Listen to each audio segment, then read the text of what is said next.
آدم علیہ السلام کی وفات کے بعد ان کے بیٹے شیس علیہ السلام نے ان کی ذمہ داریاں سنبھال لی۔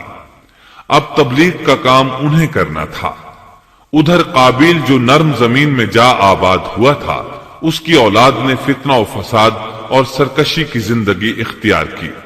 انہوں نے قتل و غارت گری کا بازار گرم کر دیا۔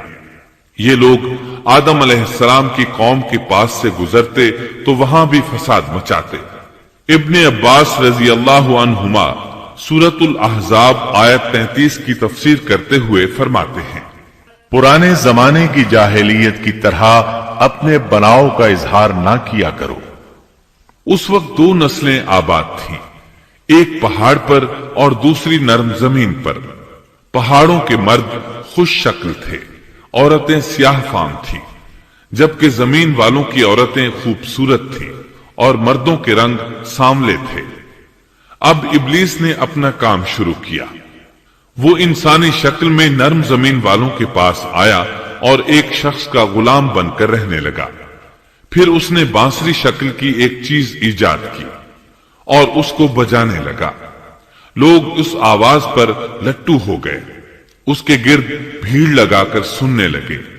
پھر ایک دن میلے کا مقرر ہو گیا، اس میں ہزارہا مرد اور عورتیں جمع ہونے لگے۔ اتفاق سے وہاں ایک دن ایک پہاڑی آدمی بھی آ گیا۔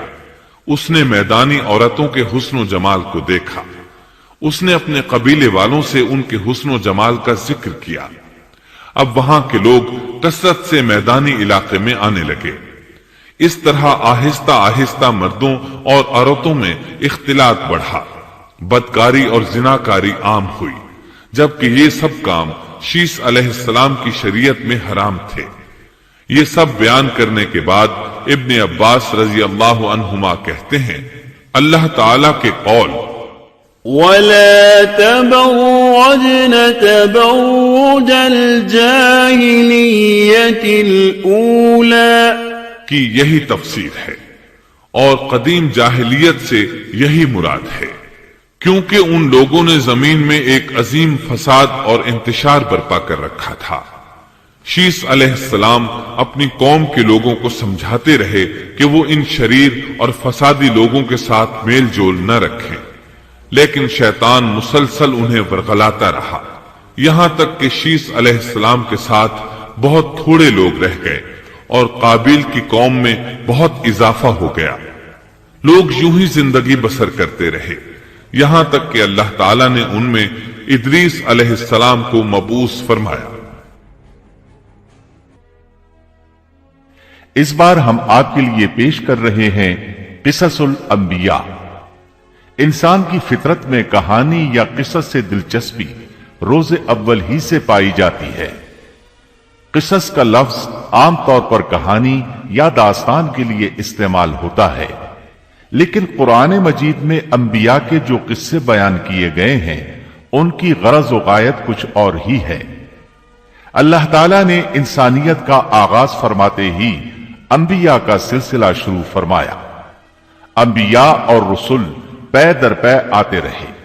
کہا جاتا ہے کہ رسولوں کی تعداد 300 سے زائد ہے اور انبیاء کی تعداد 1,24,000 سے زائد ہے۔ گویا اللہ تعالیٰ نے بنی نوع انسان کو سیدھا راستہ دکھانے کے لیے اتنی بڑی تعداد میں انبیاء اور رسول مبعوث فرمائے۔ قرآن کریم کے بیان کردہ قصص حقیقت پر مبنی ہیں، اس لیے دوسرے تمام قصص اور واقعات سے امتیازی حیثیت رکھتے ہیں۔ ان کا تعلق خیالات اور ذہنوں سے گھڑی ہوئی باتوں سے نہیں، بلکہ وہ زمین پر واقع ہو چکے۔ انسانوں نے اپنی زندگی کے مختلف ادوار میں ان کا مشاہدہ کیا، اور پھر یہ واقعات اس لحاظ سے بھی منفرد ہیں کہ عبرت کا باعث ہیں۔ قرآن کریم کے یہ قصص لطف اندوز ہونے کے لیے ہرگز نہیں سنائے گئے، بلکہ ان سے تو بنی نوع انسان کو سیدھا راستہ دکھانا مقصود ہے۔ یہ مقصد تھا کہ انسانیت عبرت پکڑے، روز جزا کے بارے میں آنکھیں کھول لے، ان واقعات کو سن کر اور پڑھ کر اپنا راستہ منتخب کر لے۔ گزشتہ انبیاء کی امتیں جو بھیانک جرائم کرتی رہی ہیں ان سے اپنا دامن بچا لے۔ اسی لیے انبیاء کے حالات سے واقفیت از حد ضروری ہے۔ جب تک ہم انبیاء کے واقعات سے روشناس نہیں ہو جاتے اس وقت تک قرآن مجید تک مکمل رسائی حاصل نہیں کر سکتے۔